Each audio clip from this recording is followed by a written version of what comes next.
ಅಟಲ್ ವಯೋ ಅಭ್ಯುದಯ ಯೋಜನೆ. ಕಿಡುಗರೆ, ಇದು ಭಾರತ ಸರ್ಕಾರದ ಸಾಮಾಜಿಕ ನ್ಯಾಯ ಹಾಗೂ ಸಬಲೀಕರಣ ಸಚಿವಾಲಯದ ಪ್ರಾಯೋಜಿತ ಕಾರ್ಯಕ್ರಮ. ಹಿರಿಯರ ಹಿತರಕ್ಷಣೆಗಾಗಿ ಕೇಂದ್ರ ಹಾಗೂ ರಾಜ್ಯ ಸರ್ಕಾರಗಳು ಅನುಷ್ಠಾನಗೊಳಿಸುತ್ತಿರುವ ಈ ಕಾರ್ಯಕ್ರಮ ಜನರ ಹಿತದೃಷ್ಟಿಯಿಂದ ಜಾರಿಗೊಳಿಸಲಾಗುತ್ತಿದೆ. ಅಟಲ್ ವಯೋ ಅಭ್ಯುದಯ ಯೋಜನೆ ಸಾಮಾಜಿಕ ನ್ಯಾಯ ಮತ್ತು ಸಬಲೀಕರಣ ಸಚಿವಾಲಯದ, ಭಾರತ ಸರ್ಕಾರದ ಮತ್ತು ಕಮ್ಯುನಿಟಿ ರೇಡಿಯೋ ಅಸೋಸಿಯೇಷನ್ ಸಹಯೋಗದಲ್ಲಿ ನಾವು ಅರ್ಪಿಸುತ್ತಿದ್ದೇವೆ ನಮ್ಮ ಹಿರಿಯರು ನಮ್ಮ ಗೌರವ ಸರಣಿ ಕಾರ್ಯಕ್ರಮ.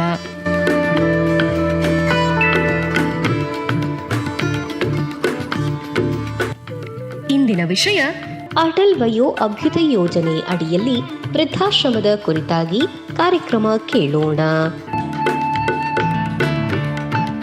ಪ್ರಸ್ತುತಿ 89.6 FM ಕಂಪನಾಂಕದಲ್ಲಿ ಕೆಎಚ್ ಪಾಟೀಲ್ ಕೃಷಿ ವಿಜ್ಞಾನ ಕೇಂದ್ರದಿಂದ ಪ್ರಸಾರವಾಗುತ್ತಿರುವ ನಿಮ್ಮ ನೆಚ್ಚಿನ ಸಹಕಾರ ರೇಡಿಯೋ ಗದಗ್.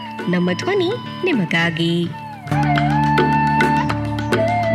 ಸಹಕಾರ ರೇಡಿಯೋದ ಪ್ರಸಾರ ಸಮಯ ಬೆಳಿಗ್ಗೆ 7 ಗಂಟೆಯಿಂದ 10 ಗಂಟೆಯವರೆಗೆ, ಮರುಪ್ರಸಾರ ಸಂಜೆ 6 ಗಂಟೆಯಿಂದ 9 ಗಂಟೆಯವರೆಗೆ ಇರುತ್ತದೆ.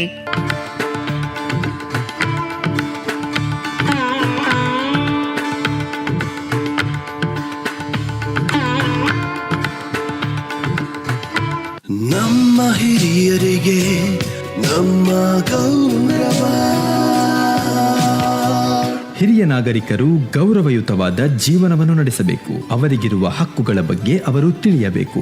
ಅದಕ್ಕಾಗಿಯೇ ಈ ವಿಶೇಷ ಕಾರ್ಯಕ್ರಮ ನಮ್ಮ ಹಿರಿಯರಿಗೆ ನಮ್ಮ ಗೌರವ. ಎಲ್ಲಾ ಹಿರಿಯ ನಾಗರಿಕರಿಗೂ ಸರ್ಕಾರದಿಂದ ಸಿಗುವ ಸೌಲಭ್ಯಗಳು, ಕಾನೂನು ಸಲಹೆ, ಆರೋಗ್ಯ ಸಲಹೆ, ಇನ್ನು ಅನೇಕ ಸಂಗತಿಗಳನ್ನು ಈ ಕಾರ್ಯಕ್ರಮದ ಮೂಲಕ ಎಲ್ಲಾ ಹಿರಿಯ ನಾಗರಿಕರಿಗೆ ತಲುಪಿಸುವ ಪ್ರಯತ್ನ. ಈ ಕಾರ್ಯಕ್ರಮವು ಅಟಲ್ ವಯೋ ಅಭ್ಯುದಯ ಯೋಜನೆ ಅಡಿಯಲ್ಲಿ ಸಾಮಾಜಿಕ ನ್ಯಾಯ ಮತ್ತು ಸಬಲೀಕರಣ ಸಚಿವಾಲಯ, ಭಾರತ ಸರ್ಕಾರ ಹಾಗೂ ಕಮ್ಯುನಿಟಿ ರೇಡಿಯೋ ಅಸೋಸಿಯೇಷನ್ ನಿಂದ ಜನಹಿತಕ್ಕಾಗಿ ಜಾರಿ.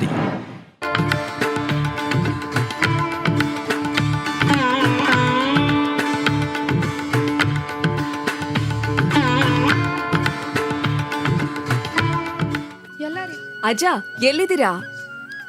ಒಂದ್ ನಿಮಿಷ ಲಕ್ಷ್ಮಿ ಪುಟ್ಟ, ಬರ್ತಿದ್ದೀನಿ, ಸ್ವಲ್ಪ ಕಾಯಮ್ಮ.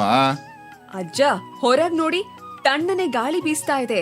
ಈ ಚಳಿ ವಾತಾವರಣದಲ್ಲಿ ತುಂಬಾ ಜನರು ಅನಾರೋಗ್ಯಕ್ಕೆ ಒಳಗಾಗ್ತಾ ಇದ್ದಾರೆ ಅಜ್ಜ. ಹೇಳಿದ್ದೇನೋ ಸರಿ ಪುಟ್ಟ, ಈ ಚಳಿ ಇದೆಯಲ್ಲ, ನನ್ನಂತ ವಯಸ್ಸಾಗಿರೋರಿಗೆ ಯಾವಾಗ್ಲೂ ತೊಂದರೆ ಕೊಡತ್ ನೋಡಮ್ಮ. ಓಹೋ, ಇಲ್ಲ ಅಜ್ಜ, ನಮ್ಮ ಹಿರಿಯರು ನಮ್ಮ ಗೌರವ ಅಂತ ನೀವ್ ಕೇಳಿದಿರ ಅಲ್ವಾ? ಹಾಗಿದ್ಮೇಲೆ ವಯಸ್ಸಾಗಿರೋ ನಿಮ್ಮನ್ನ ನೋಡ್ಕೊಳ್ದೆ ಇರೋಕಾಗತ್ತಾ? ಸರಿ ಪುಟ್ಟ, ಹಾಗಾದ್ರೆ ನಮ್ ಕಾರ್ಯಕ್ರಮದಲ್ಲಿ ಇದನ್ನೆಲ್ಲ ಕೂತ್ಕೊಂಡು ಚರ್ಚೆ ಮಾಡೋಣ. ಆದ್ರೆ ಅದಕ್ಕೂ ಮೊದಲು ನಾವು ಬೇಗನೆ ಸ್ಟುಡಿಯೋಗೆ ಹೋಗೋಣ, ಯಾಕಂದ್ರೆ ನಾವು ಕಾರ್ಯಕ್ರಮವನ್ನ ಪ್ರಾರಂಭ ಮಾಡ್ಬೇಕಲ್ವಾ? ಓ ಹೌದಲ್ವಾ, ನಾನು ಮರ್ತ್ಬಿಟ್ಟಿದೀನಿ ಅಜ್ಜ. ಕೇವಲ 2 ನಿಮಿಷ ಕೊಡಿ, ಬಂದ್ಬಿಡ್ತೀನಿ ಬೇಗ. ನೀನೇ ಮರ್ತ್ ಕೂತ್ಕೊಂಡ್ರೆ ಹೆಂಗಮ್ಮ ಪುಟ್ಟ? ನಮ್ ಕೇಳಗರೆಲ್ಲ ಏನ್ ಅನ್ಕೋತಾರೆ? ಅವರೆಲ್ಲರೂ ಆಸಕ್ತಿಯಿಂದ ನಮಗೋಸ್ಕರ ಕಾಯ್ತಾ ಇರ್ತಾರೆ. ಅಜ್ಜ, 2 ನಿಮಿಷ, ಬಂದ್ಬಿಡ್ತೀನಿ ಬೇಗ. ನಮ್ಮ ಹಿರಿಯರಿಗೆ ನಮ್ಮ ಗೌರವ. ಹಿರಿಯ ನಾಗರಿಕರು ಗೌರವಯುತವಾದ ಜೀವನವನ್ನು ನಡೆಸಬೇಕು. ಅವರಿಗಿರುವ ಹಕ್ಕುಗಳ ಬಗ್ಗೆ ಅವರು ತಿಳಿಯಬೇಕು. ಅದಕ್ಕಾಗಿಯೇ ಈ ವಿಶೇಷ ಕಾರ್ಯಕ್ರಮ ನಮ್ಮ ಹಿರಿಯರಿಗೆ ನಮ್ಮ ಗೌರವ. ಎಲ್ಲಾ ಹಿರಿಯ ನಾಗರಿಕರಿಗೂ ಸರ್ಕಾರದಿಂದ ಸಿಗುವ ಸೌಲಭ್ಯಗಳು, ಕಾನೂನು ಸಲಹೆ, ಆರೋಗ್ಯ ಸಲಹೆ, ಇನ್ನು ಅನೇಕ ಸಂಗತಿಗಳನ್ನು ಈ ಕಾರ್ಯಕ್ರಮದ ಮೂಲಕ ಎಲ್ಲಾ ಹಿರಿಯ ನಾಗರಿಕರಿಗೆ ತಲುಪಿಸುವ ಪ್ರಯತ್ನ. ಈ ಕಾರ್ಯಕ್ರಮವು ಅಟಲ್ ವಯೋ ಅಭ್ಯುದಯ ಯೋಜನೆ ಅಡಿಯಲ್ಲಿ ಸಾಮಾಜಿಕ ನ್ಯಾಯ ಮತ್ತು ಸಬಲೀಕರಣ ಸಚಿವಾಲಯ, ಭಾರತ ಸರ್ಕಾರ ಹಾಗೂ ಕಮ್ಯುನಿಟಿ ರೇಡಿಯೋ ಅಸೋಸಿಯೇಷನ್ ನಿಂದ ಜನಹಿತಕ್ಕಾಗಿ ಜಾರಿ. ನಾನು ಬಂದಿದ್ದೀನಿ ಅಜ್ಜ, ನಾವೀಗ ಸ್ಟುಡಿಯೋಗೆ ಹೋಗೋಣವಾ? ಏನ್ ಲಕ್ಷ್ಮಿ, ಇಷ್ಟು ಬೇಗ ಬಂದ್ಯಾ? ಹೌದು ಅಜ್ಜ, ಯಾಕಂದ್ರೆ ನಮ್ಮ ಪ್ರೀತಿಯ ಕೇಳುಗರು ನಮಗಾಗಿ ಕಾಯ್ತಿರಬಹುದು ಮತ್ತು ನಮ್ಮ ಹಿರಿಯರನ್ನ ಕಾಯುವಂತೆ ಮಾಡೋದು ಒಳ್ಳೇದಲ್ಲ. ಅದಕ್ಕಾಗಿ ಅವರಿಗಾಗಿನೇ ಬಂದೆ ತಾತ. ನಮಸ್ತೆ ಕೇಳುಗರೆ, ನಾನು ನಿಮ್ಮ ಭರತ್ ಅಜ್ಜ. ಮತ್ತು ನಾನು ಲಕ್ಷ್ಮಿ. ನಿಮ್ಮ ಪ್ರೀತಿಯ ಮನೆ ಮಗಳು ಮತ್ತು ಅಜ್ಜನ ನೆಚ್ಚಿನ ಸಂಗಾತಿ. ಹಿರಿಯರಿಗಾಗಿ ನಿಮ್ಮ ನೆಚ್ಚಿನ ನಮ್ಮ ಹಿರಿಯರು ನಮ್ಮ ಗೌರವ ಈ ಸರಣಿ ಕಾರ್ಯಕ್ರಮಕ್ಕೆ ನಿಮ್ಮೆಲ್ಲರನ್ನ ಸ್ವಾಗತಿಸ್ತಾ ಇದ್ದೀವಿ. ಸ್ನೇಹಿತರೆ, ಈ ಕಾರ್ಯಕ್ರಮವು ನಮ್ಮ ಹಿರಿಯ ನಾಗರಿಕರನ್ನ ಗೌರವಿಸಲು ಸಮರ್ಪಿತವಾಗಿದೆ. ಇಲ್ಲಿ ನಾವು ವೃದ್ಧರಿಗಾಗಿ ವಿಶೇಷ ಕಲ್ಯಾಣ ಯೋಜನೆಗಳ ಬಗ್ಗೆ ಮಾಹಿತಿಯನ್ನ ನಿಮ್ಮೊಡನೆ ಹಂಚ್ಕೊಳ್ತೀವಿ. ಮತ್ತೆ ಅವುಗಳಿಂದ ನಮ್ಮ ಹಿರಿಯರು ಹೇಗೆ ಪ್ರಯೋಜನ ಪಡಿಬಹುದು ಅನ್ನೋದನ್ನ ವಿವರವಾಗಿ ಚರ್ಚಿಸಿ ತಿಳಿಸ್ತೀವಿ ನಿಮ್ಗೆ. ನಮ್ಮ ಹಿರಿಯರು ನಮ್ಮ ಗೌರವ ಈ ಸರಣಿ ಕಾರ್ಯಕ್ರಮವನ್ನ ಭಾರತ ಸರ್ಕಾರದ ಸಾಮಾಜಿಕ ನ್ಯಾಯ ಮತ್ತು ಸಬಲೀಕರಣ ಸಚಿವಾಲಯ ಮತ್ತು ಕಮ್ಯುನಿಟಿ ರೇಡಿಯೋ ಅಸೋಸಿಯೇಷನ್ ಸಹಯೋಗದೊಂದಿಗೆ ಪ್ರಸಾರ ಮಾಡಲಾಗ್ತಿದೆ. ಲಕ್ಷ್ಮಿ, ನೀನ್ ಹೇಳಿದ್ದು ಸಂಪೂರ್ಣವಾಗಿ ಸರಿ ಇದೆ. ಅಷ್ಟೇ ಅಲ್ಲ ಸ್ನೇಹಿತರೆ, ಸಾಮಾಜಿಕ ನ್ಯಾಯ ಮತ್ತು ಸಬಲೀಕರಣ ಸಚಿವಾಲಯವು ಸಮಾಜದಲ್ಲಿ ಸಾಮಾಜಿಕ ನ್ಯಾಯ ಮತ್ತೆ ಕಲ್ಯಾಣವನ್ನ ಖಚಿತಪಡಿಸಿಕೊಳ್ಳಲು ಬದ್ಧವಾಗಿದೆ. ಈ ಸಚಿವಾಲಯವು ಅಂಗವಿಕಲರು, ಹಿಂದುಳಿದ ಮತ್ತು ಅತ್ಯಂತ ಹಿಂದುಳಿದ ವರ್ಗಗಳು, ಹಿರಿಯ ನಾಗರಿಕರು ಮತ್ತು ಇತರ ವಿಶೇಷ ಗುಂಪುಗಳಿಗಾಗಿ ಸಾಮಾಜಿಕ ನ್ಯಾಯ ಮತ್ತು ಯೋಗಕ್ಷೇಮವನ್ನ ಉತ್ತೇಜಿಸಲು ನಿರಂತರವಾಗಿ ಹೊಸ ಯೋಜನೆಗಳು ಮತ್ತು ಕಾರ್ಯಕ್ರಮಗಳನ್ನ ಅಭಿವೃದ್ಧಿಪಡಿಸ್ತಾನೇ ಇದೆ. ಅಂದ್ಹಾಗೆ ಇಲ್ಲಿ ಕೇಳು ಲಕ್ಷ್ಮಿ, ನಿನ್ನೆ ಸಂಜೆ ನಾನು ಒಬ್ಬ ವ್ಯಕ್ತಿಯನ್ನ ಭೇಟಿಯಾದೆ. ಅವನು ನಿನ್ನನ್ನು ತುಂಬಾ ಹೊಗಳ್ತಾ ಇದ್ದ. ಅರೆ, ನಿಜನಾ ಅಜ್ಜ? ನನ್ನನ್ನು ಹೊಗಳ್ತಾ ಇದ್ರ? ಏನಂತ ಹೊಗಳ್ತಾ ಇದ್ರು? ಅವರು ನನಗೆ ಹೇಳ್ತಾ ಇದ್ರು, ಇಷ್ಟು ಬುದ್ಧಿವಂತ ಹುಡುಗಿನ ನೋಡಿ ನನಗೆ ತುಂಬಾ ಅಸೂಯೆ ಆಗ್ತಾ ಇದೆ ಅಂತ. ಓಹೋ, ನಿಜವಾಗ್ಲೂ ಅಜ್ಜ ಹೀಗ್ ಹೇಳ್ತಾ ಇದ್ರಾ? ಅವರು ನಮ್ಮ ಕಾರ್ಯಕ್ರಮಗಳನ್ನ ಎಷ್ಟು ಆಸಕ್ತಿಯಿಂದ ಮತ್ತೆ ನಿಯಮಿತವಾಗಿ ಕೇಳ್ತಾರೆ ಅನ್ನೋದನ್ನ ಸಹ ಹೇಳಿದ್ರು. ಸರಿ ಅಜ್ಜ, ಸಾಕ್ ನಿಲ್ಸಿ. ನೀವು ನನ್ನ ಎಷ್ಟು ಅಂತ ಹೊಗಳ್ತೀರಾ?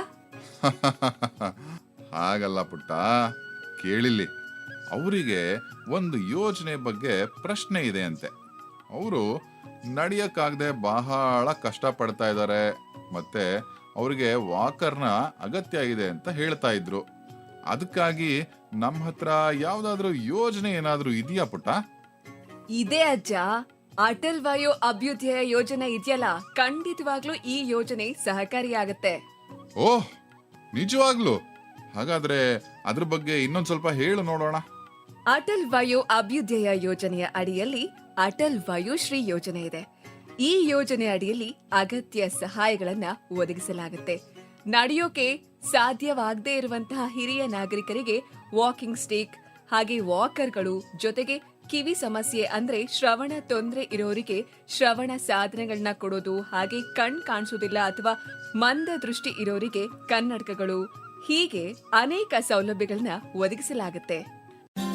हमारे बुजुर्ग हमारा सम्मान. सपनों का बादल तुझे बुलाए. कहते हैं बुजुर्गों की दुआ में असर बहुत है.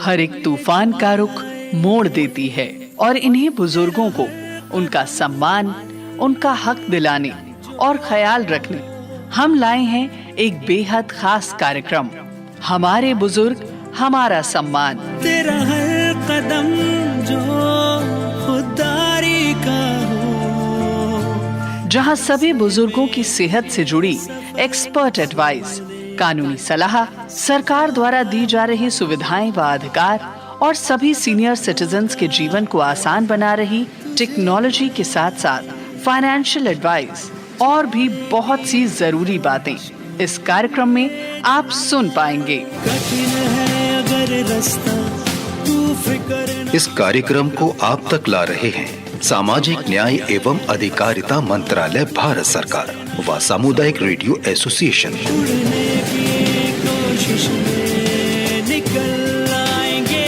पर. तो अपने बुजुर्गों को दीजिए सम्मान पूर्वक जीवन और अधिकार. कार्यक्रम हमारे बुजुर्ग हमारा सम्मान के साथ. खुली आँखों से देख तू सपना, सर उठा के जी. हमारे बुजुर्ग हमारा सम्मान. सर उठा के जी. ವಾವ್ ಲಕ್ಷ್ಮಿ, ಇದು ನಿಜವಾಗಿಯೂ ಅದ್ಭುತವಾಗಿದೆ. ಹೌದು ಅಜ್ಜ. ಮತ್ತೆ ಯಾವುದೇ ಸಮಸ್ಯೆ ಇದ್ರೂ ಕೂಡ ಸಹಾಯವಾಣಿ ಸಂಖ್ಯೆ ಇದೆಯಲ್ಲ, ಅದೇ 14567 ಈ ಸಂಖ್ಯೆಗೆ ಡಯಲ್ ಮಾಡಿದ್ರೆ ಆಯ್ತು. ಹೌದು, ಇದು ನಿಜವಾಗ್ಲೂ ಮ್ಯಾಜಿಕ್ ಸಂಖ್ಯೆನೇ. ಆದ್ರೆ ನಿನಗೆ ಗೊತ್ತಾ ಲಕ್ಷ್ಮಿ, ನಾನು ನೆನ್ನೆ ಭೇಟಿಯಾದ ಆ ವ್ಯಕ್ತಿ ಏಕಾಂಗಿ. ಅಂದ್ರೆ ಅವ್ರ ಮನೇಲಿ ಯಾರೂ ಇಲ್ಲ. ಅವರೆಲ್ಲ ಮಕ್ಕಳು ಅವನ ಒಬ್ಬಂಟಿಯಾಗಿ ಬಿಟ್ಬಿಟ್ಟಿದ್ದಾರೆ.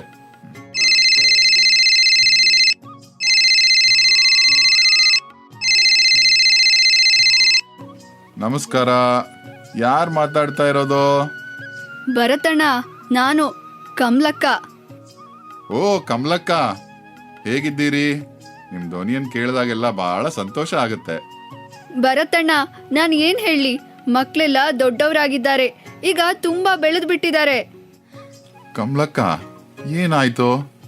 ನಿಮ್ ಧ್ವನಿ ಯಾಕೆ ಇಷ್ಟೊಂದು ಭಾರವಾಗಿದೆ? ಭರತಣ್ಣ, ನನಗೆ ಒಂಟಿತನ ತುಂಬಾ ಕಾಡ್ತಿದೆ. ಈಗ ಮಕ್ಕಳು ಹಬ್ಬಗಳ ಸಮಯದಲ್ಲಿ ಮಾತ್ರ ನನ್ನನ್ನ ನೆನಪು ಮಾಡ್ಕೊಳ್ತಾರೆ. ಕಮಲಕ್ಕ, ಆದ್ರೆ ನಿಮ್ ಮಕ್ಕಳು ಎಲ್ಲ ತುಂಬಾ ಒಳ್ಳೆಯವರಾಗಿದ್ರಲ್ವಾ? ಓ, ಅವ್ರೀಗ ತುಂಬಾನೇ ಒಳ್ಳೆಯವರಾಗಿದ್ದಾರೆ ಬಿಡಿ ಭರತಣ್ಣ. ಅವ್ರು ನನ್ನ ಮರ್ತೇ ಇದ್ದಾರೆ. ನಾನು ಹೇಗೆ ಜೀವನ ನಡೆಸ್ತಿದ್ದೀನಿ ಅನ್ನೋದ್ರ ಬಗ್ಗೆ ಅವರು ತಲೆನೇ ಕೆಡಿಸ್ಕೊಳ್ತಿಲ್ಲ.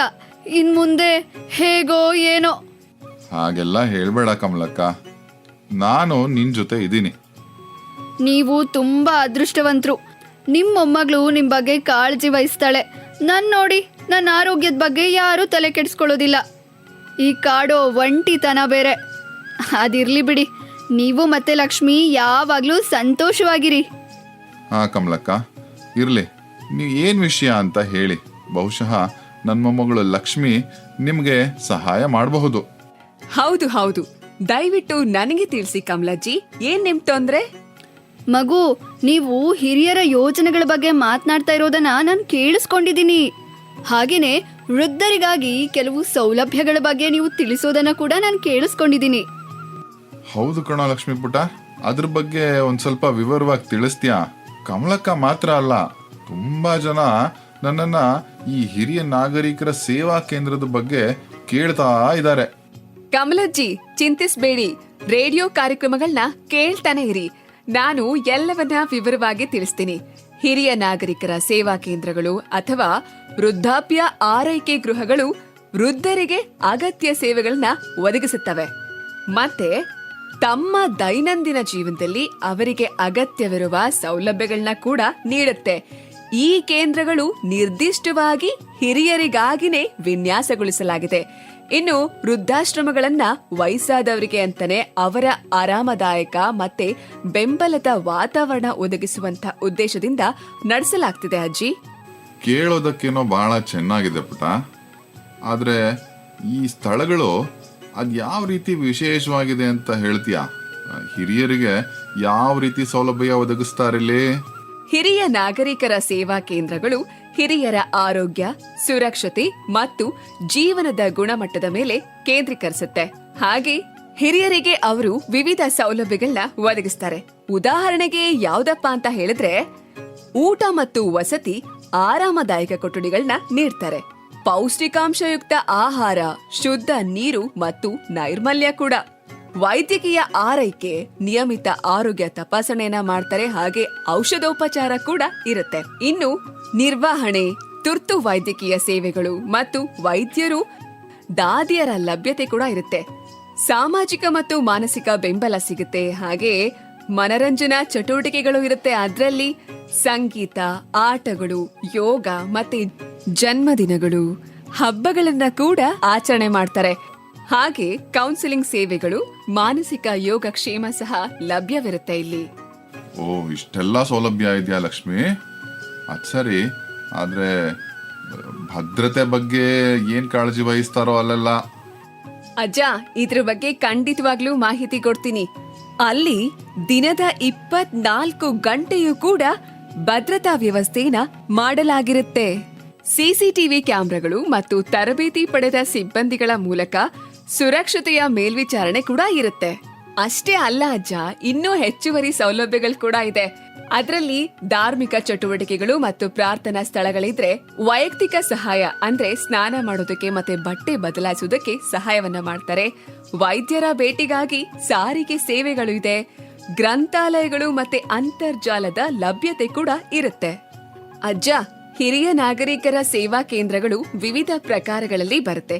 ಅದರಲ್ಲಿ ಶುಶ್ರೂಷೆ ಮನೆಗಳು ಕೂಡ ಒಂದು. ಓ, ಇದಿಷ್ಟೇನಾ ಅಥವಾ ಇನ್ನೂ ಇತರ ಪ್ರಕಾರಗಳೂ ಇದೆಯಾ ಲಕ್ಷ್ಮಿ? ಈ ಬಗ್ಗೆ ಸರಿಯಾಗಿ ವಿವರಿಸ್ತೀಯಾ? ಖಂಡಿತವಾಗ್ಲೂ ಅಜ್ಜ, ವಿವರವಾಗಿ ತಿಳಿಸ್ತೀನಿ. ಮೊದಲನೇದಾಗಿ ವಸತಿ ಗೃಹಗಳು. ಇವು ಸಾಮಾನ್ಯ ವಾಸದ ಸೌಲಭ್ಯಗಳನ್ನ ಕಲ್ಪಿಸುವಂತಹ ಮನೆಗಳಾಗಿದೆ. ಇಲ್ಲಿ ಊಟ, ವಸತಿಯಂತಹ ಮೂಲಭೂತ ಅಗತ್ಯಗಳನ್ನ ಮಾತ್ರ ಒದಗಿಸೋದು ಮತ್ತು ಮೂಲಭೂತ ಆರೈಕೆಯನ್ನ ಕೂಡ ಮಾಡಲಾಗುತ್ತೆ. ಎರಡನೇದಾಗಿ ನರ್ಸಿಂಗ್ ಹೋಮ್ಗಳು. ಇವು ವಿಶೇಷವಾಗಿ ವೃದ್ಧರಿಗಾಗಿನೇ ಇದೆ. ಗಂಭೀರ ಕಾಯಿಲೆಗಳಿಂದ ಬಳಲ್ತಿರುವಂತಹ ವ್ಯಕ್ತಿಗಳಿಗೆ ವೃತ್ತಿಪರ ವೈದ್ಯಕೀಯ ಸಿಬ್ಬಂದಿ ಮತ್ತು ಉಪಕರಣಗಳೊಂದಿಗೆ ಅತ್ಯುತ್ತಮ ವೈದ್ಯಕೀಯ ಆರೈಕೆಯನ್ನ ಒದಗಿಸಲಾಗುತ್ತೆ. ಮೂರನೇದಾಗಿ ಪುನರ್ವಸತಿ ಗೃಹಗಳು. ಇವು ಚೇತರಿಸಿಕೊಳ್ತಿರುವಂತಹ ಹಿರಿಯರಿಗೆ ಮೀಸಲಾಗಿದೆ. ಶಸ್ತ್ರಚಿಕಿತ್ಸೆ ಅಥವಾ ಗಾಯದಿಂದ ಬಳಲ್ತಿರೋರಿಗೆ ಅವರು ವಿಶೇಷ ಆರೈಕೆ ಮತ್ತು ವೈದ್ಯಕೀಯ ಸೇವೆಗಳನ್ನ ಒದಗಿಸ್ತಾರೆ. ಓ, ಪರವಾಗಿಲ್ಲ, ಇಷ್ಟೆಲ್ಲ ಸೌಲಭ್ಯ ಇದೆಯಾ? ಅದು ಸರಿ, ಈ ಮಾನಸಿಕ ಆರೋಗ್ಯ ಸಮಸ್ಯೆಗಳಿಂದ ಬಳಲ್ತಾ ಇರ್ತಾರಲ್ಲ ಅಂತ ಹಿರಿಯರಿಗಾಗಿ ಬೇರೆ ಏನಿದೆ? ಒಳ್ಳೆ ಪ್ರಶ್ನೆ ಅಜ್ಜ. ಅಂತಹ ಸಂದರ್ಭಗಳಲ್ಲಿ ವಿಶೇಷ ಮನೆಗಳು ಇರುತ್ತೆ. ಈ ಬುದ್ಧಿಮಾಂದ್ಯತೆ ಅಥವಾ ಅಲ್ಸಮೈರ್ನಂತಹ ಕಾಯಿಲೆಯಿಂದ ಬಳಲ್ತಿರುವಂತ ಹಿರಿಯರನ್ನ ತರಬೇತಿ ಪಡೆದ ಸಿಬ್ಬಂದಿ ಸಂಪೂರ್ಣವಾಗಿ ವಿಶೇಷ ಆರೈಕೆ ಮತ್ತು ಸೇವೆಗಳನ್ನ ಒದಗಿಸಿ ಅಗತ್ಯಗಳನ್ನ ಕೂಡ ಪೂರೈಸ್ತಾರೆ. ಓ, ಅದ್ಭುತವಾಗಿದೆ ಲಕ್ಷ್ಮಿ. ಧನ್ಯವಾದಗಳು ಅಜ್ಜ. ಈಗ ಎಲ್ರನ್ನೂ ಜಾಗೃತಿಗೊಳಿಸುವುದನ್ನ ಮುಂದುವರಿಸೋಣ್ವಾ? ನಮಸ್ಕಾರ, ನಾನು ಎಸ್ ನಟರಾಜ್, ಜಂಟಿ ನಿರ್ದೇಶಕರು, ವಿಕಲಚೇತನರ ಮತ್ತು ಹಿರಿಯ ನಾಗರಿಕರ ಸಬಲೀಕರಣ ಇಲಾಖೆ, ಬೆಂಗಳೂರು. ಕರ್ನಾಟಕ ರಾಜ್ಯದಲ್ಲಿ ಅನೇಕ ಕಾರ್ಯಕ್ರಮಗಳನ್ನು ವಿಕಲಚೇತನರಿಗೆ ಮತ್ತು ಹಿರಿಯ ನಾಗರಿಕರಿಗೆ ಹಮ್ಮಿಕೊಂಡು ಅನುಷ್ಠಾನ ಮಾಡಲಾಗುತ್ತಿದೆ. ಅದೇ ರೀತಿಯಾಗಿ ಭಾರತ ಸರ್ಕಾರದ ಅಟಲ್ ವಯೋ ಅಭ್ಯುದಯ ಯೋಜನೆಯಡಿ ಅನೇಕ ಕಾರ್ಯಕ್ರಮಗಳನ್ನು ಸಹ ಕರ್ನಾಟಕದಲ್ಲಿ ಅನುಷ್ಠಾನ ಮಾಡಲಾಗ್ತಾ ಇದೆ. ಮೊದಲನೇದಾಗಿ integrated program for senior citizens ಅಂತಕ್ಕಂತಹ ಒಂದು ಕಾರ್ಯಕ್ರಮದಡಿಯಲ್ಲಿ ಕರ್ನಾಟಕದಲ್ಲಿ ಕೇಂದ್ರ ಸರ್ಕಾರದ ಅನುದಾನದಡಿಯಲ್ಲಿ ಸುಮಾರು 42 ವೃದ್ಧಾಶ್ರಮಗಳನ್ನು ನಡೆಸಲಾಗ್ತಾ ಇದೆ. ಈ ವೃದ್ಧಾಶ್ರಮಗಳನ್ನು ಸ್ವಯಂ ಸೇವಾ ಸಂಸ್ಥೆಗಳ ಸಹಯೋಗದಲ್ಲಿ ನಡೆಸಲಾಗ್ತಾ ಇದೆ. ಪ್ರತಿ ಸ್ವಯಂ ಸೇವಾ ಸಂಸ್ಥೆಗಳಿಗೆ ನಾವು ಈ ವೃದ್ಧಾಶ್ರಮಗಳನ್ನು ನಡೆಸಲಿಕ್ಕೆ ಅನುದಾನವನ್ನು ಕೊಡ್ತಾ ಇದ್ದೇವೆ. 25 ಜನರ ವೃದ್ಧರ ಒಂದು ಯೂನಿಟ್ಗೆ ಸರಾಸರಿ 25 ಲಕ್ಷಗಳಷ್ಟು ಅನುದಾನವನ್ನು ವಾರ್ಷಿಕವಾಗಿ ಕೊಡ್ತಾ ಇದ್ದೇವೆ. ಅದೇ ರೀತಿ 50 ಫಲಾನುಭವಿಗಳಿರ್ತಕ್ಕಂತಹ ವೃದ್ಧಾಶ್ರಮಕ್ಕೆ ಸರಾಸರಿ 45ರಿಂದ 46 ಲಕ್ಷಗಳಷ್ಟು ಅನುದಾನವನ್ನು ವಾರ್ಷಿಕವಾಗಿ ನಾವು ಕೊಡ್ತಾ ಇದ್ದೇವೆ. ಇಲ್ಲಿ ಭಾಳ ಮುಖ್ಯವಾಗಿ ವೃದ್ಧಾಶ್ರಮಗಳು ನಡೀತಕ್ಕಂಥ ಉದ್ದೇಶ ತಮ್ಮೆಲ್ಲರಿಗೂ ಗೊತ್ತಿದೆ. ವೃದ್ಧಾಶ್ರಮಗಳು ಯಾರು ಅನಾಥ ವಯೋವೃದ್ಧರಿರ್ತಾರೆ, ಯಾರು ಮನೆಗಳಲ್ಲಿ ಅವರು ನೋಡಿಕೊಳ್ಳೋದಿಲ್ಲ, ಯಾರು ನಿರ್ಗತಿಕರಿರ್ತಾರೆ, ಮತ್ತು ಮಕ್ಕಳಿದ್ದಾಗಿಯೂ ಸಹ ಅವರು ಇವರನ್ನು ನಿರ್ಲಕ್ಷ್ಯ ಮಾಡಿರ್ತಾರೆ, ಅಂತಹವರಿಗೆ ಈ ವೃದ್ಧಾಶ್ರಮಗಳು ನಡೀತಕ್ಕಂಥದ್ದು. ಇಲ್ಲಿ ಉಚಿತವಾಗಿ ಅವರಿಗೆ ಎಲ್ಲ ರೀತಿಯ ವ್ಯವಸ್ಥೆಗಳನ್ನು ಕಲ್ಪಿಸಲಾಗ್ತಾ ಇದೆ. ಊಟ, ವಸತಿ ಮತ್ತು ಇತರೆ ಎಲ್ಲ ಸೌಲಭ್ಯಗಳನ್ನು ಸಹ ಅಲ್ಲಿ ಉಚಿತವಾಗಿ ಕೊಡ್ತಾ ಇದೆ. ಇದಲ್ಲದೇ ನಮ್ಮ ಅಟಲ್ ವಯೋ ಅಭ್ಯುದಯ ಯೋಜನೆ ಅಡಿಯಲ್ಲಿ ಡಿಮೆನ್ಷಿಯಾ ಸೆಂಟರ್ ಅಂತ ಹೇಳಿ ನಡೆಸ್ತಾ ಇದ್ದಾರೆ. ಏನು ಡಿಮೆನ್ಷಿಯಾ ಸೆಂಟರ್ ಅಂತ ಹೇಳಿದ್ರೆ, ಈ ನಮ್ಮ ಮರೆಗುಳಿತನ ಅಂತ ನಾವು ಕರಿತೀವಿ. ಅಂದರೆ ನೆನಪು ಅವರಿಗೆ ಇರೋದಿಲ್ಲ ಅಂತ, ನೆನಪಿಲ್ಲದೆ ಇರತಕ್ಕಂತಹ ಅದೊಂದು ಕಾಯಿಲೆ.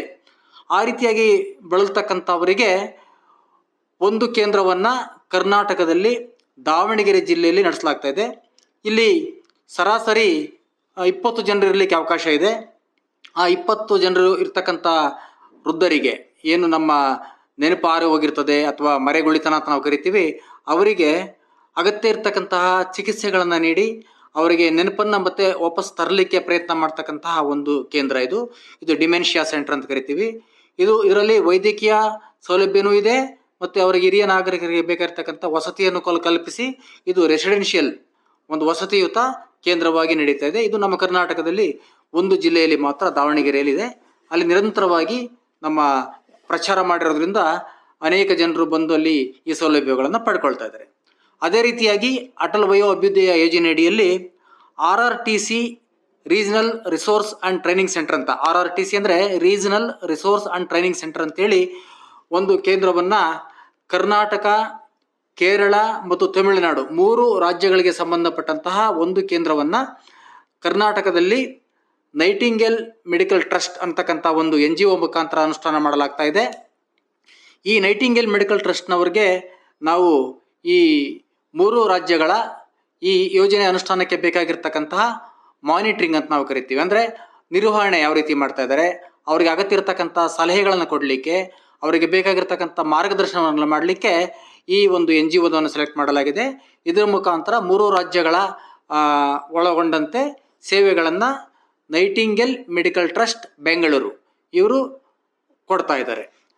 ಅದಲ್ಲದೆ ನಮ್ಮಲ್ಲಿ ಮೊಬೈಲ್ ಮೆಡಿಕೇರ್ ಯೂನಿಟ್ ಅಂತ ಹೇಳ್ಬಿಟ್ಟು ಈ ಅಟಲ್ ವಯೋ ಅಭ್ಯುದಯ ಯೋಜನೆ ಅಡಿಯಲ್ಲಿ ಒಂದು ಕಾರ್ಯಕ್ರಮ ಇತ್ತು.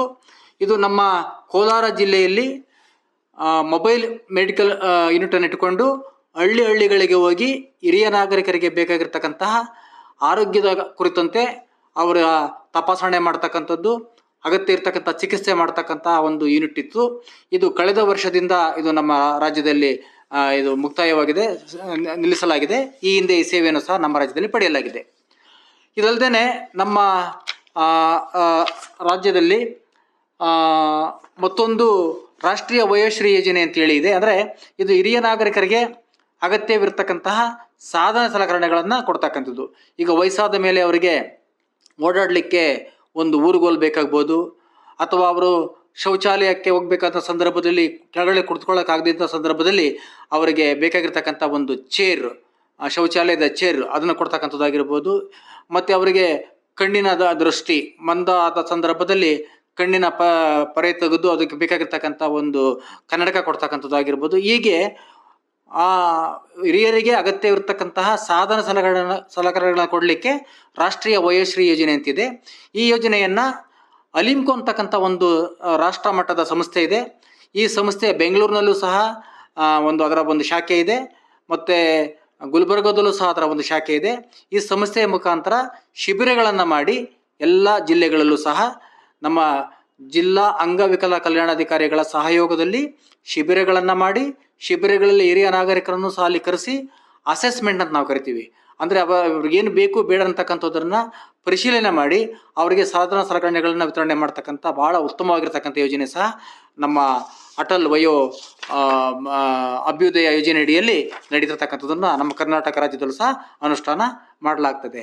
ಇದಲ್ಲದೆ ನಮಗೆ state action plan for senior citizen ಅಂತೇಳಿ ರಾಜ್ಯ ಒಂದು ಕ್ರಿಯಾ ಯೋಜನೆ ಹಿರಿಯ ನಾಗರಿಕರಿಗಾಗಿ ಅಂತೇಳ್ಬಿಟ್ಟು ಒಂದು ಪ್ರಸ್ತಾವನೆಯನ್ನು ಕೊಡಲಿಕ್ಕಿದೆ.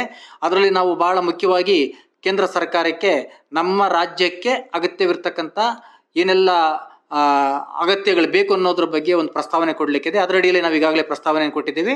ಅದರಲ್ಲಿ ಭಾಳ ಮುಖ್ಯವಾಗಿ ನಾವು ಕೊಟ್ಟಿರ್ತಕ್ಕಂಥದ್ದು ಹಿರಿಯ ನಾಗರಿಕರ ಮತ್ತು ಪಾಲಕ ಪೋಷಕರ ಆ್ಯಕ್ಟ್ ಅಥವಾ ನಿಯಮ ಕಾಯ್ದೆ ಏನಿದೆ, ಈ ಕಾಯ್ದೆಯ ಕುರಿತಾಗಿ ಜನಸಾಮಾನ್ಯರಲ್ಲಿ ಅರಿವು ಮೂಡಿಸ್ಬೇಕಂತಕ್ಕಂಥ ಕಾರಣಕ್ಕೋಸ್ಕರ ಪ್ರತಿ ಗ್ರಾಮ ಪಂಚಾಯಿತಿ, ತಾಲೂಕು ಪಂಚಾಯಿತಿ, ಜಿಲ್ಲಾ ಪಂಚಾಯತು, ಜಿಲ್ಲಾಧಿಕಾರಿಗಳ ಕಚೇರಿ, ತಾಲೂಕು ಮಟ್ಟದ ಎಲ್ಲ ವಿವಿಧ ಇಲಾಖೆಗಳ ಕಚೇರಿಗಳ ಗೋಡೆಗಳ ಮೇಲೆ ಗೋಡೆ ಬರಹವನ್ನು ಬರೆಸಿ ಆ್ಯಕ್ಟಲ್ಲಿ ಇರ್ತಕ್ಕಂಥ ಮುಖ್ಯವಾಗಿರ್ತಕ್ಕಂಥ ಅಂಶಗಳೇನಿವೆ ಅಂಶಗಳನ್ನು ಪಾಲನೆ ಮಾಡಬೇಕು, ಇಲ್ಲದೇ ಇದ್ದರೆ ನಿಮಗಿರ್ತಕ್ಕಂಥ ಶಿಕ್ಷೆ ಏನಿದೆ ಅಂತಕ್ಕಂಥದ್ರ ಬಗ್ಗೆ ಜಾಗೃತಿ ಮೂಡಿಸೋದಕ್ಕೆ ಪ್ರಸ್ತಾವನೆಯನ್ನು ಕೊಟ್ಟಿದ್ದೇವೆ. ಹಾಗೆಯೇ ಎಲ್ಲ ನಮ್ಮ ಕರ್ನಾಟಕ ರಾಜ್ಯ ರಸ್ತೆ ಸಾರಿಗೆ ಸಂಸ್ಥೆಯ ಬಸ್ ಸ್ಟ್ಯಾಂಡ್ಗಳೇನಿದ್ದಾವೆ ಎಲ್ಲ ಒಂದು ಬಸ್ ಸ್ಟ್ಯಾಂಡ್ಗಳಲ್ಲಿ ಜಿಂಗಲ್ಸ್ಗಳನ್ನು ಹಾಕೋದ್ರ ಮುಖಾಂತರ ಹಿರಿಯ ನಾಗರಿಕರಿಗಿರ್ತಕ್ಕಂತಹ ಸೌಲಭ್ಯಗಳೇನು, ಅವುಗಳು ಯಾವ ರೀತಿ ಉಪಯೋಗಿಸ್ಕೊಳ್ಬೇಕು ಅನ್ನೋದ್ರ ಬಗ್ಗೆ ಜಾಗೃತಿ ಮೂಡಿಸೋದಕ್ಕೆ ಜಿಂಗಲ್ಸ್ಗಳನ್ನ ಪ್ರಚಾರ ಮಾಡಲಿಕ್ಕೆ ಸಹ ನಾವು ಪ್ರಸ್ತಾವನೆಯನ್ನು ಕೊಟ್ಟಿದ್ದೇವೆ. ಹೀಗೆ 10 ಹಲವು ಪ್ರಸ್ತಾವನೆಗಳನ್ನು ಈ state action plan for senior citizen ರಾಜ್ಯ ಕ್ರಿಯಾ ಯೋಜನೆಯ ಅಡಿಯಲ್ಲಿ ನಾವು ಪ್ರಸ್ತಾವನೆಗಳನ್ನು ಸಲ್ಲಿಸಿದ್ದೇವೆ. ಶ್ರೋತೃಗಳೇ, ದಯಮಾಡಿ ತಾವು ಎಲ್ಲ ಈ ಒಂದು ಕಾರ್ಯಕ್ರಮಗಳನ್ನು, ಯೋಜನೆಗಳನ್ನು ತಾವು ತಿಳ್ಕೊಳ್ಬೇಕು, ಇತರರಿಗೂ ತಿಳಿಸಬೇಕು. ನಮ್ಮ ಕುಟುಂಬಗಳಲ್ಲಿ ನಮ್ಮದೇ ತಂದೆ ತಾಯಿ, ನಮ್ಮದೇ ಅಜ್ಜ ಅಜ್ಜಿ, ನಮ್ಮದೇ ದೊಡ್ಡಪ್ಪ ದೊಡ್ಡಮ್ಮ ಆಗಿರ್ತಕ್ಕಂಥವ್ರು, ವಯಸ್ಸು ಆಗಿರ್ತಕ್ಕಂಥ ವೃದ್ಧರು ಏನಿದ್ದಾರೆ ಅವ್ರನ್ನ ಗೌರವಿಸಬೇಕು. ಶ್ರೋತೃಗಳೇ, ನಮ್ಮಲ್ಲಿ ಹಿರಿಯ ನಾಗರಿಕರಿಗಾಗಿ ಕೇಂದ್ರ ಸರ್ಕಾರದ ಅನುದಾನದಡಿಯಲ್ಲಿ ನೈಟಿಂಗೇಲ್ ಮೆಡಿಕಲ್ ಟ್ರಸ್ಟ್ ಈ ಸಂಸ್ಥೆಯ ವತಿಯಿಂದ ಹಿರಿಯ ನಾಗರಿಕರ ಸಹಾಯವಾಣಿ ತೆರೆಯಲಾಗಿದೆ. ಈ ಹಿರಿಯ ನಾಗರಿಕರ ಸಹಾಯವಾಣಿಯ ಮುಖಾಂತರ ಅವರ ಕುಂದುಕೊರತೆಗಳನ್ನು, ಅವರ ಸಮಸ್ಯೆಗಳನ್ನು ಅವರು ಈ ಒಂದು ಉಚಿತ ಕರೆ ಮಾಡಿದಲ್ಲಿ ತಕ್ಷಣ ಅವರಿಗೆ ಬೇಕಾಗಿರ್ತಕ್ಕಂಥ ನೆರವನ್ನು ನೀಡಲಾಗ್ತದೆ. ಈ ಉಚಿತ ಸಹಾಯವಾಣಿಯ ಕರೆ ಸಂಖ್ಯೆ 14567 14567. ಈ ಸಂಖ್ಯೆಗೆ ಕರೆ ಮಾಡಿ ತಮ್ಮ ಅಹವಾಲುಗಳನ್ನು ಹೇಳಿಕೊಂಡಾಗ ತಕ್ಷಣ ಈ ಸಂಸ್ಥೆಯವರು ಸ್ಪಂದನೆ ನೀಡಿ ಅವರಿಗೆ ಬೇಕಾಗಿರ್ತಕ್ಕಂಥ ನೆರವನ್ನು, ಸೌಲಭ್ಯಗಳನ್ನು ಕೊಡಲಿಕ್ಕೆ ಸಹ ಅವಕಾಶಗಳು ಇರುತ್ತವೆ. ಹಿರಿಯರ ಒಂದು ಆದರ್ಶ, ಹಿರಿಯರ ಒಂದು ಮಾರ್ಗದರ್ಶನ ನಮ್ಮೆಲ್ಲರಿಗೂ ಬೇಕು. ಆ ನಿಟ್ಟಿನಲ್ಲಿ ನಾವೆಲ್ಲರೂ ಕೆಲಸ ಮಾಡೋಣ ಅಂತೇಳಿ ನನ್ನ ಮಾತುಗಳು ಮುಗಿಸ್ತೇನೆ. ನಮಸ್ಕಾರ. ನಾನು ನಟರಾಜ್, ಜಂಟಿ ನಿರ್ದೇಶಕರು, ವಿಕಲಚೇತನರ ಮತ್ತು ಹಿರಿಯ ನಾಗರಿಕರ ಸಬಲೀಕರಣ ಇಲಾಖೆ, ಬೆಂಗಳೂರು. ಓ ಸರಿ ಲಕ್ಷ್ಮೀ ಪುಟ್ಟ, ಈ ಹಿರಿಯ ನಾಗರಿಕರ ಸೇವಾ ಕೇಂದ್ರಗಳಲ್ಲಿ ಯಾರೆಲ್ಲ ಉಳ್ಕೋಬಹುದು ಅಂತ ಹೇಳ್ತೀಯಾ? ಹಿರಿಯ ನಾಗರಿಕ ಸೇವಾ ಕೇಂದ್ರಗಳು ವೃದ್ಧರಿಗಾಗಿನೇ ಇದೆ ಅಜ್ಜ. ಯಾರು ವೈಯಕ್ತಿಕವಾಗಿ, ಕೌಟುಂಬಿಕ, ಸಾಮಾಜಿಕ ಅಥವಾ ಆರೋಗ್ಯ ಕಾರಣಗಳಿಂದಾಗಿ ಅವರ ಕುಟುಂಬದಲ್ಲಿ ಉಳಿಯೋಕೆ ಸಾಧ್ಯವಿಲ್ವೋ ಅವರು ಮತ್ತು ನಮ್ಮ ಕಮಲಜ್ಜಿ ಹೇಳ್ದಂತೆ ಯಾರ ಕುಟುಂಬ ಸದಸ್ಯರು ಅವರನ್ನ ನೋಡ್ಕೊಳ್ಳೋಕೆ ಸಾಧ್ಯವಾಗೋದಿಲ್ವೋ, ಮತ್ತೆ ಕುಟುಂಬ ದೂರದಲ್ಲಿ ವಾಸವಿರ್ತಾರೋ, ಅವರ ಮಕ್ಕಳು ವಿದೇಶದಲ್ಲಿ ಮತ್ತು ಅವರನ್ನ ಪ್ರತ್ಯೇಕವಾಗಿ ಬಿಟ್ಟು ಹೋಗಿರ್ತಾರೋ, ಇನ್ನು ಆದಾಯ ಕೊರತೆ ಇರೋರು, ಕುಟುಂಬವಿಲ್ಲದ ಹಿರಿಯರು, ವಿಧವೆಯರು, ವಿದುರರು, ಅವಿವಾಹಿತ ಹಿರಿಯರು ಅಥವಾ ಅವರ ಸಂಬಂಧಿಕರು, ಹಿರಿಯರ ಜವಾಬ್ದಾರಿಗಳನ್ನ ಹಾಗೂ ಅವರ ಕಾಳಜಿ ತೆಗೆದುಕೊಳ್ಳಲು ಇಷ್ಟವಿಲ್ಲದವರು ಮತ್ತು ಹೆಚ್ಚುವರಿಗಾಗಿ ತೀವ್ರತರವಾದ ಕಾಯಿಲೆಗಳಿಂದ ಬಳಲ್ತಿರೋರಿಗೆ ನಿಯಮಿತ ವೈದ್ಯಕೀಯ ಆರೈಕೆ ಅಥವಾ ದೈಹಿಕವಾಗಿ ಅಂಗವಿಕಲರಾಗಿರುವವರು ಮತ್ತು ಗಾಲಿ ಕುರ್ಚಿಗಳು ಅಥವಾ ಸಹಾಯಕ ಸಾಧನಗಳ ಅವಲಂಬಿತರು ಹಿರಿಯ ನಾಗರಿಕರ ಸೇವಾ ಕೇಂದ್ರಗಳಲ್ಲಿ ಉಳಿದುಕೊಳ್ಳಬಹುದು. ಬುದ್ಧಿಮಾಂದ್ಯತೆ ಅಥವಾ ಮಾನಸಿಕ ಆರೋಗ್ಯ ಸಮಸ್ಯೆಗಳೊಂದಿಗೆ ಬಳಲ್ತಿರುವವರು, ಅಲ್ಸಮೈರ್ ಅಥವಾ ಒಂಟಿತನ ಮತ್ತು ಸಾಮಾಜಿಕ ಏಕಾಂಗಿತನದಿಂದ ಪಾರಾಗೋಕೆ ಬಯಸೋರು ಸಾಮಾನ್ಯವಾಗಿ ಹಿರಿಯ ನಾಗರಿಕರ ಸೇವಾ ಕೇಂದ್ರಗಳನ್ನ ಆಯ್ಕೆ ಮಾಡ್ಕೊಳ್ತಾರೆ ಮತ್ತು ಕೆಲವು ಹಿರಿಯರು ಸಹ ಇವುಗಳಿಂದ ಒದಗಿಸಲಾದ ಸುರಕ್ಷಿತ ಮತ್ತು ಅನುಕೂಲಕರ ವಾತಾವರಣಗಳನ್ನ ಇಷ್ಟಪಡ್ತಾರೆ. ಸರಿ, ಹಾಗಾದ್ರೆ ಈ ಹಿರಿಯ ನಾಗರಿಕರ ಸೇವಾ ಕೇಂದ್ರಕ್ಕೆ ಯಾರಾದ್ರೂ ಪ್ರವೇಶ ಪಡೆಯೋದಕ್ಕೆ ಅಂದ್ರೆ ಅಡ್ಮಿಟ್ ಆಗ್ಬೇಕು ಅಂತ ಹೇಳಿದ್ರೆ ಯಾವ್ಯಾವ ದಾಖಲೆ ಬೇಕಾಗತ್ತೆ ಅಂತ ತಿಳಿಸ್ಕೊಡ್ಬೋದಾ ಪುಟ್ಟ? ಖಂಡಿತ ಅಜ್ಜ. ಅಗತ್ಯವಿರುವ ದಾಖಲೆಗಳು ಯಾವುವು ಅಂದ್ರೆ ಗುರುತಿನ ಪುರಾವೆ ಅಂದ್ರೆ ಆಧಾರ್ ಕಾರ್ಡ್, ಪ್ಯಾನ್ ಕಾರ್ಡ್, ಮತದಾರರ ಗುರುತಿನ ಚೀಟಿ, ಪಾಸ್ಪೋರ್ಟ್ ಅಥವಾ ಚಾಲನಾ ಪರವಾನಗಿ ಅಥವಾ ಡ್ರೈವಿಂಗ್ ಲೈಸೆನ್ಸ್. ಇನ್ನು ವಯಸ್ಸಿನ ಪುರಾವೆ ಅಂದ್ರೆ ಜನನ ಪ್ರಮಾಣ ಪತ್ರ, ಪಿಂಚಣಿ ಮುಂತಾದ ದಾಖಲೆಗಳು ಅಥವಾ ಪಡಿತರ ಚೀಟಿ, ಅದರಲ್ಲಿ ವಯಸ್ಸನ್ನ ಉಲ್ಲೇಖಿಸಿರಬೇಕು. ಇನ್ನು ವೈದ್ಯಕೀಯ ಪ್ರಮಾಣ ಪತ್ರ ಅಂದ್ರೆ ಪ್ರಸ್ತುತ ಆರೋಗ್ಯ ಸ್ಥಿತಿ, ಯಾವುದೇ ಗಂಭೀರ ಕಾಯಿಲೆಗಳು, ಅಲರ್ಜಿಗಳು ಅಥವಾ ಅಗತ್ಯವಿದ್ರೆ ಮಾನಸಿಕ ಆರೋಗ್ಯ ವರದಿ ಕೂಡ ಬೇಕಾಗತ್ತೆ. ಹಾಗೇನೆ ವಿಳಾಸದ ಪುರಾವೆ, ಇದರಲ್ಲಿ ವಿದ್ಯುತ್ ಅಥವಾ ವಿದ್ಯುತ್ ಶಕ್ತಿಯಂತಹ ಯುಟಿಲಿಟಿ ಬಿಲ್ಗಳು, ದೂರವಾಣಿ, ಮೊಬೈಲ್ ಬಿಲ್ಗಳು ಅಥವಾ ಪಾಸ್ಬುಕ್ನಲ್ಲಿ ಉಲ್ಲೇಖಿಸಲಾದಂತಹ ವಿಳಾಸ ಬೇಕಾಗತ್ತೆ. ಮತ್ತೆ ಹಣಕಾಸಿನ ದಾಖಲೆಗಳು ಅಂದ್ರೆ ಪಿಂಚಣಿ ವಿವರಗಳು ಅಥವಾ ಆದಾಯ ಪ್ರಮಾಣ ಪತ್ರ ಬೇಕು. ಕುಟುಂಬದ ವಿವರಗಳು, ಇದರಲ್ಲಿ ಕುಟುಂಬ ಸದಸ್ಯರು ಮತ್ತು ಅವರ ಕುಟುಂಬದ ಸದಸ್ಯರ ಪಟ್ಟಿ, ಸಂಪರ್ಕ ಮಾಹಿತಿ, ಪಾಲಕರು ಅಥವಾ ಆರೈಕೆ ಮಾಡುವವರು ಇದ್ರೆ ಅವರ ಹೆಸರು ಮತ್ತು ವಿವರಗಳು ಸಹ ಬೇಕಾಗತ್ತೆ. ಇನ್ನು ಸಮ್ಮತಿ ಪತ್ರ, ಹಿರಿಯ ನಾಗರಿಕರು ಸ್ವತಃ ವೃದ್ಧಾಶ್ರಮದಲ್ಲೇ ಉಳಿಯೋಕೆ ಸ್ವದೃಢೀಕರಣ ಪತ್ರ ನೀಡಬೇಕು. ಅರ್ಥ ಆಯ್ತಾ ಅಜ್ಜ? ವೃದ್ಧಾಶ್ರಮದಲ್ಲಿರುವ ಹಿರಿಯ ನಾಗರಿಕರ ಬೈಟೀಗ ಹಾಕ್ಬೇಕು. ಓ ದೇವ್ರೇ, ನಮ್ ಸರ್ಕಾರ ಇಷ್ಟೆಲ್ಲ ಯೋಜನೆಗಳನ್ನ ಮಾಡಿದೆ ಅಲ್ಲಪ್ಪ. ನೋಡಿ, ಹಿರಿಯರಿಗಾಗಿ ಪ್ರತಿ ಜಿಲ್ಲೆನಲ್ಲೂ ವೃದ್ಧಾಶ್ರಮಗಳಿವೆ. ಹೌದು ಅಜ್ಜ, ನಿಮಗ್ ತಿಳಿದಿದ್ಯಾ 2024-25 ಕೇಂದ್ರ ಬಜೆಟ್ನಲ್ಲಿ ಸರ್ಕಾರ ಕೋಟ್ಯಾಂತರ ರೂಪಾಯಿ ವೆಚ್ಚ ಮಾಡಿದೆ. ಇದರ ಪ್ರಕಾರ ಇದು ಪರೋಕ್ಷವಾಗಿ ಹಿರಿಯರ ಆರೈಕೆ ಸೇವೆಗಳನ್ನ ಒದಗಿಸುತ್ತೆ. ವಾವ್, ಅಗತ್ಯ ಇರೋ ಹಿರಿಯ ನಾಗರಿಕರ ಬಗ್ಗೆ ನಮ್ಮ ಸರ್ಕಾರ ನಿಜವಾಗ್ಲೂ ಕಾಳಜಿ ವಹಿಸ್ತಾ ಇದೆ. ಆದ್ರಿಂದ ಸೌಲಭ್ಯಗಳನ್ನ ಪಡೆಯುವಂತಹ ಅಗತ್ಯವಿರುವ ಹಿರಿಯರು ಮುಂದೆ ಬರಬೇಕು. ನಮ್ಮ ಹಿರಿಯರು ನಮ್ಮ ಗೌರವ ಈ ಸರಣಿ ಕಾರ್ಯಕ್ರಮವನ್ನ ಇಲ್ಲಿಗೆ ಮುಗಿಸೋಣವಾ ಲಕ್ಷ್ಮೀ ಪುಟ್ಟ? ಹಾ ತಾತ, ಮುಗಿಸೋಣ. ಕೇಳುಗರೆ, ಈ ಸಂಚಿಕೆಯಲ್ಲಿ ನೀವು ಅಟಲ್ ವಯೋ ಅಭ್ಯುದಯ ಯೋಜನೆ ಮತ್ತು ಹಿರಿಯ ನಾಗರಿಕರ ಸೇವಾ ಕೇಂದ್ರಗಳ ಬಗ್ಗೆ ಸಮುದಾಯ ಬಾನುಲಿ ಕೇಂದ್ರದ ಮೂಲಕ ಮಾಹಿತಿಯನ್ನು ಪಡೆದುಕೊಂಡಿರುವಿರಿ. ಈ ಕಾರ್ಯಕ್ರಮವು ಸಾಮಾಜಿಕ ನ್ಯಾಯ ಮತ್ತು ಸಬಲೀಕರಣ ಸಚಿವಾಲಯ ಮತ್ತು ಕಮ್ಯುನಿಟಿ ರೇಡಿಯೋ ಅಸೋಸಿಯೇಷನ್ ಸಹಯೋಗದಲ್ಲಿ ಮೂಡಿಬಂದಿತು. ಸ್ನೇಹಿತರೆ, ಅಟಲ್ ವಯೋ ಅಭ್ಯುದಯ ಯೋಜನೆ ಕೇವಲ ಒಂದು ಯೋಜನೆಯಲ್ಲ, ಆದರೆ ನನ್ನ ಅಜ್ಜನಂತಹ ಹಿರಿಯರಿಗೆ ತೃಪ್ತಿಕರ ಜೀವನವನ್ನ ನಡೆಸೋಕೆ ಸಹಾಯ ಮಾಡುವ ಉದ್ದೇಶವನ್ನ ಹೊಂದಿದೆ.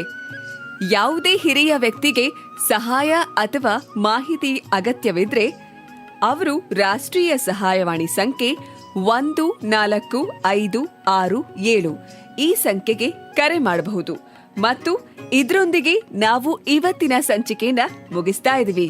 ನಾವು ಮತ್ತೆ ಮುಂದಿನ ಸಂಚಿಕೆಯಲ್ಲಿ ಭೇಟಿಯಾಗ್ತೀವಿ. ಅಲ್ಲಿಯವರೆಗೆ ಸಂತೋಷದಿಂದ ನಗ್ನಗ್ತಾ ಇರಿ. ನಮಸ್ಕಾರ.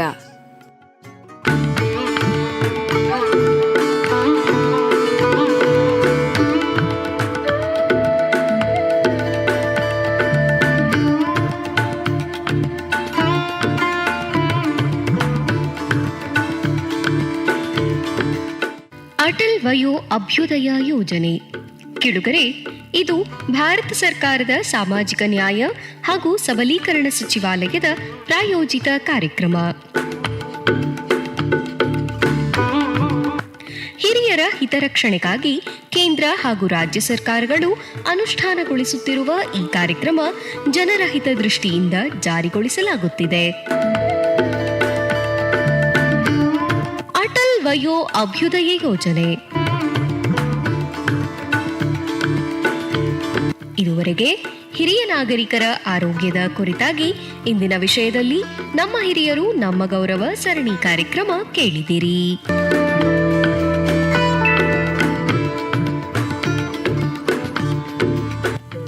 ಇಂದಿನ ವಿಷಯ ವೃದ್ಧಾಶ್ರಮದ ಕುರಿತಾಗಿ ಕಾರ್ಯಕ್ರಮ ಕೇಳಿದಿರಿ. ಪ್ರಸ್ತುತಿ 89.6 FM ಕಂಪನಾಂಕದಲ್ಲಿ ಕೆಎಚ್ ಪಾಟೀಲ್ ಕೃಷಿ ವಿಜ್ಞಾನ ಕೇಂದ್ರದಿಂದ ಪ್ರಸಾರವಾಗುತ್ತಿರುವ ನಿಮ್ಮ ನೆಚ್ಚಿನ ಸಹಕಾರ ರೇಡಿಯೋ ಗದಗ್. ನಮ್ಮ ಧ್ವನಿ ನಿಮಗಾಗಿ. ಸಹಕಾರ ರೇಡಿಯೋದ ಪ್ರಸಾರ ಸಮಯ ಬೆಳಿಗ್ಗೆ 7 ಗಂಟೆಯಿಂದ 10 ಗಂಟೆಯವರೆಗೆ, ಮರುಪ್ರಸಾರ ಸಂಜೆ 6 ಗಂಟೆಯಿಂದ 9 ಗಂಟೆಯವರೆಗೆ ಇರುತ್ತದೆ.